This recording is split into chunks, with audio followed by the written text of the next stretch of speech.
Hello everyone, Melody here, Mama 4 in our blended family of 6. And today I have a video all about games and game schooling. This is a collaboration with Nikki at Homeschoolology and a list of other great homeschool mamas on YouTube. Stick with me and let's check out all these fun games I have stacked over here and talk about game schooling. Okay, so I don't know about you, but I love games.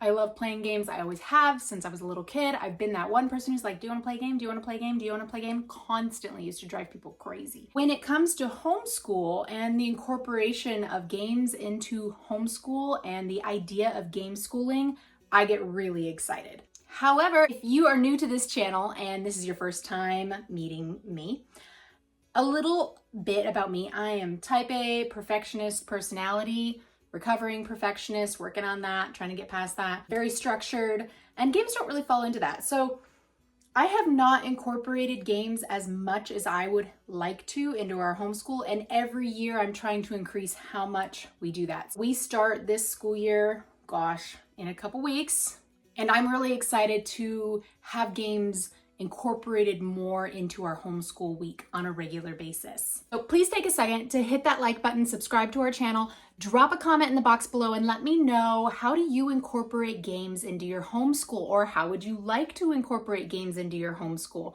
What do you think about the idea of game schooling? I am not a game schooler, but I also don't prescribe to any particular homeschool style. I feel like every home has its own style. It's always a combination of this and that. Nobody's like exclusively a certain style. So just to talk about what is game schooling, my understanding, if you're just really rigid, which game schooling, rigid, I don't know, they belong together, but if you were really thinking specifically, a person who is like, I am a hardcore game schooler, would be somebody in my mind that used games for all of or most of their educational experience. Is that possible? I mean, I guess anything's possible. If that works for you, that's great. If that's what you want to do, go for it.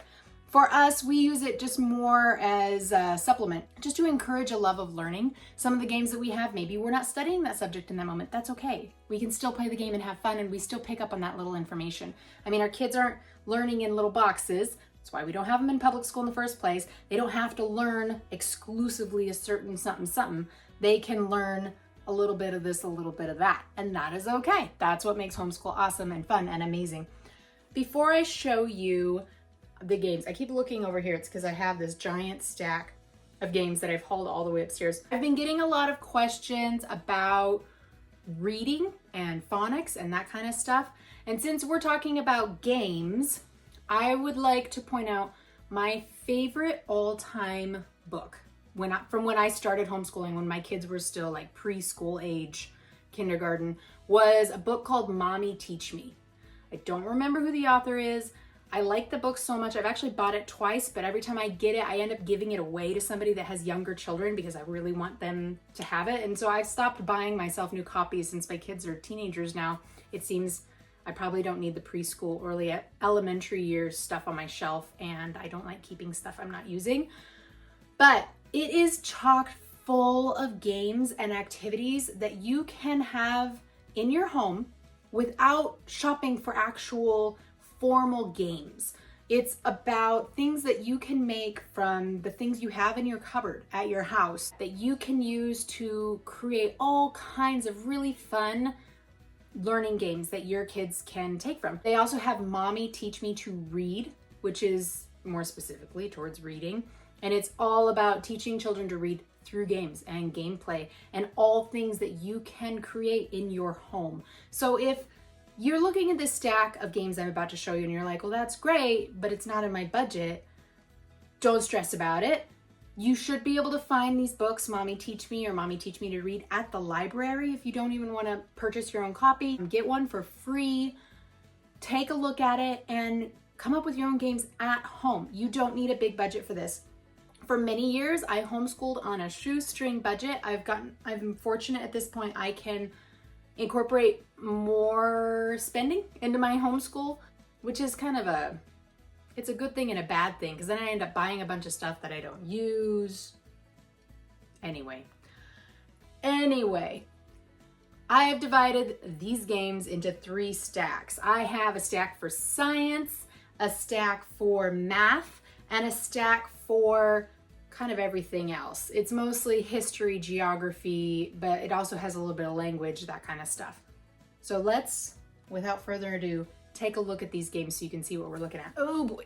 Okay, I'm gonna do math first because it's the biggest stack that I have, and it's the one thing that I'm always finding more games for math. It seems like math games are just coming out your ears if you want them. Let's start with, this one is great for younger kids. Even littles can do this one with you. It's called Tenzi.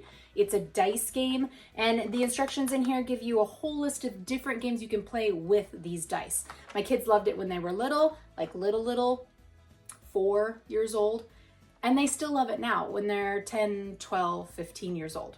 So this one is a winner, chicken dinner. Another dice game is Farkle. I don't know if you've played this one or not, but it's a fun one with the dice and the counting and all the fun stuff. Of course, we have the games that we all know about, like Yahtzee, Scrabble, Monopoly. Obviously, these are good learning games. The ones I've picked here are ones that I'm thinking maybe you don't have on your shelf, or if you do, great. They're not the games that people are always talking about, like Scrabble, Monopoly, Yahtzee, that kind of stuff. Some of them are newer.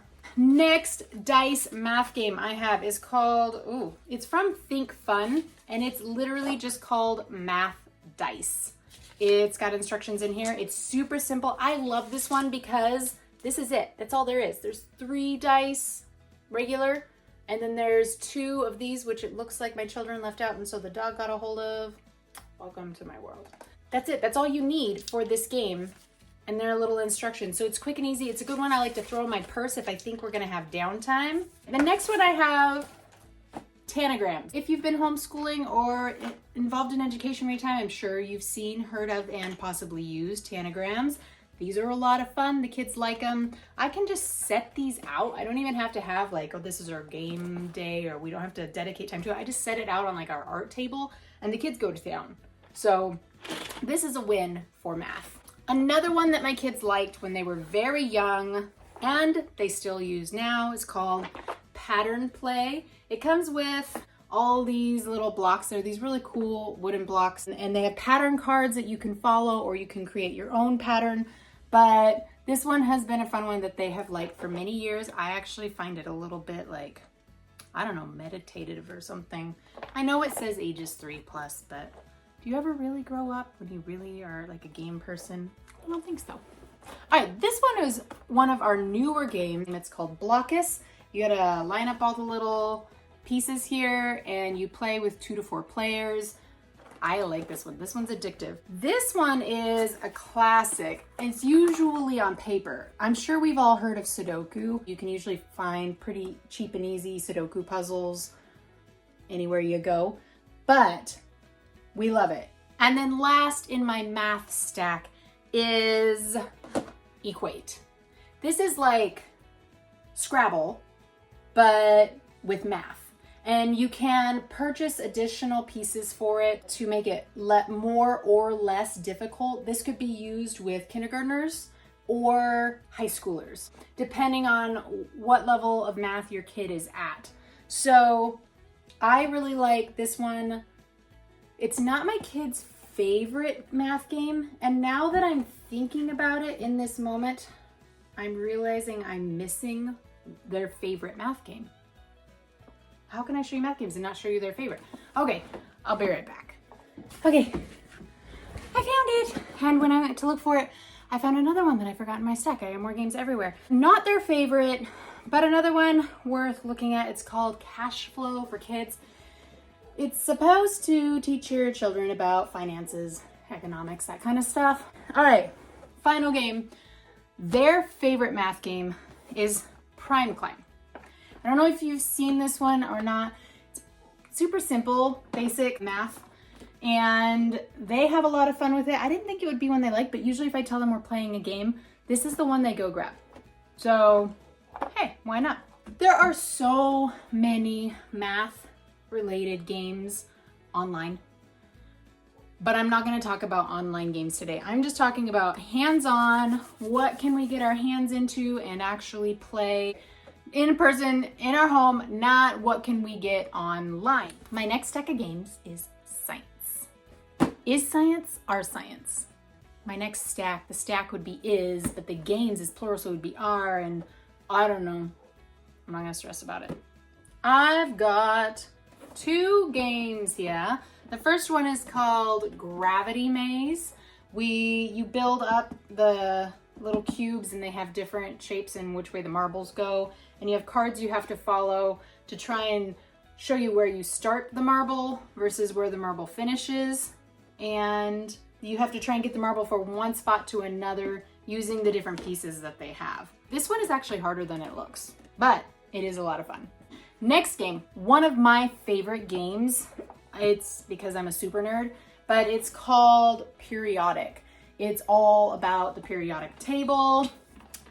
It is interactive, it is fun, it's familiarizing us with the periodic table in an awesome way. So I love this game. And then the last one I have for science, I'm just gonna tell you right now, I categorize games and puzzles together for this. So I need to get some more, oh my gosh, so up. I need to get some more puzzles, but this is one of them. We had the human body, they put it all together. There's all kinds of your options with puzzles. It's almost endless. We've used Mill Science Kits, we've used Tinker Crates, all that kind of stuff to do some hands-on, science-y fun. My next stack, which is kind of a mishmash of things. Since we were talking puzzles and we're going to a new stack, I'm going to show this awesome puzzle we have. Oop, upside down. Salvador Dali's, it's the art collection. If you look up the art collection puzzles, it has so many puzzles from so many different artists, and this is a great way to incorporate art and artists into your homeschool as you learn about them. Last year we did the Mona Lisa. I did most of the puzzle because I really liked the puzzle, but the kids would help a little bit and we'd sit there and it was out for them to look at and enjoy for a while as it was being put together. We did some research on Leonardo da Vinci. So it was just really a good impetus to getting us going and some talking about art. But, all right, this is my mishmash. Brain Quest cards. I don't know, do these count as a game? I think they'd count as a game. I've used Brain Quest cards, or there's another brand, can't think of what it's called. Basically, if you've never seen them before, they're these little cards. They have multiple questions on them and the answers are on the back. They're just little quizzes. Since my kids were little, I had the preschool one, and we would, when they went to bed, we would do one of the cards before bed, and it became part of our bedtime routine, and they loved it. They would actually, if I ever forgot, they'd be like, Mom, we have to do our card before bed. And what a fun way to incorporate a variety of learning and make it fun. Get them interested in different topics. So I totally recommend those. Next, Sign in a Minute. This is just a card game teaching some ASL vocabulary. It's pretty basic. So if you're advanced ASL or anything like that, this is probably not the game for you. But if you're just trying to do an introduction to ASL, this one is a fun one. I've played it with my 10-year-old. I've played it with my 18-year-old. They both enjoy it. Have you guys seen Bananagrams? This one's relatively new to me, but I love it. It's kind of like Scrabble, except better. It's got these little it's got the little pieces like Scrabble, like the little letters, and then you play it with a group and everybody gets their own things and you build your words. And I really like this one. Great vocabulary builder, good for spelling. You can work together. You can be hardcore, follow the rules and don't look anything up, or you can give your kid a dictionary to sit next to them, which is what I do with my younger child. She worries about spelling the word right, and so she has access to a dictionary as we play it, so she can look up words to make sure they're correct, just like we would if she was playing Scrabble. The next one is called Guess That President. Funny fact about me, I have no idea why, but I really like politics. I hate politicians, but I really like politics and talking politics and the history of politics in our country. I kind of get really excited about it. So a game where we learn more about the presidents is fun for me. My kids are working right now on memorizing all of the presidents. I mean, do they really need to know that? I mean, probably not, but why not? If you're learning your presidents, this is a good one. Try it out. Next one, Professor Noggin, Ancient Civilizations card game. They had different time frames, different civilizations to talk about. Why is my brain going, I don't know what's happening. So Professor Noggin's card game, Ancient Civilizations, I like that. And just a note to card games, any card game that you play is probably a learning game. You want to play Uno, Phase 10, Rummy, Solitaire, regular cards, these are all learning games. And not only that, but if you have a game that you're playing with your child and you're like, well, they're not learning anything academic from this, the process of interacting and playing those games together is so great for social emotional development. They're learning how to work with other people. They're learning how to win gracefully, graciously, and they're learning how to lose gracefully and graciously.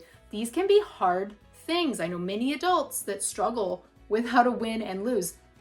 And so in our home, when we play a game, we do play winning and losing. I know there's some argument about like you shouldn't make it competitive, and I've been in homes with people where they have a game but then they change like all the rules and the kid gets to change the rules in the middle of the game and they do that. And the argument, I think, is that it's better for their emotional development to make them feel better about the game. But I'm sorry, I say, if you want to play a game with your kid, let it be an opportunity for them to learn how to follow instructions. If you need to alter that game because it's not right for their age group, that's fine. Of course, we make small alterations, but the idea that we need to change games so that it's like, oh, we can't let them lose. We don't want them to feel bad. I'm just like, stop. No, I can't even have that conversation. So if you get what I'm saying, please drop a comment and let me know. I'm not the only big meanie that plays games with my kids and lets them lose, because I think it's good to know how to lose. It's important. Anyway, back to the games. Great States.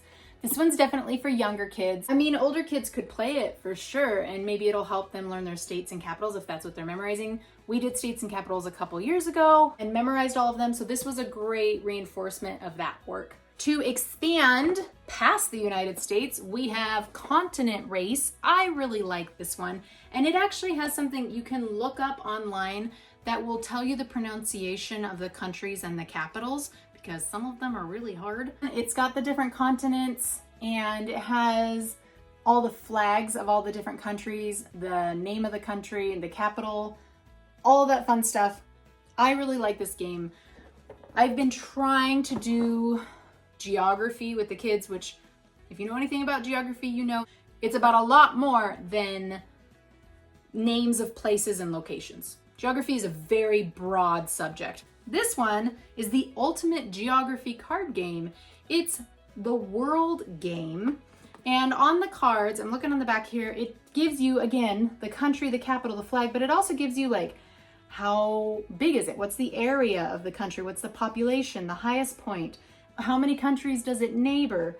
A little bit more. It expands a little bit from that continent game to give you more information about the countries. The last stack that I have in my lap here, more puzzles. So these were from when my kids were younger is when I got them, but we still use them.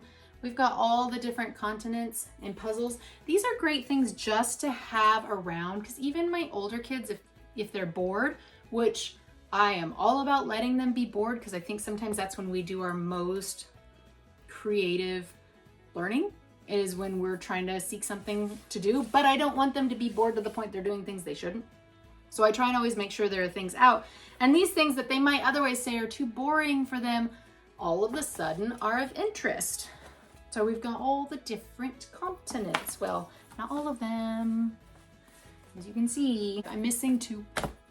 But I don't think the continent of Antarctica or Australia probably leaves much to the imagination for a puzzle. They're pretty simple. So these are the continents with all the major countries, Australia being one in of itself, except the islands, of course, but you know what I mean.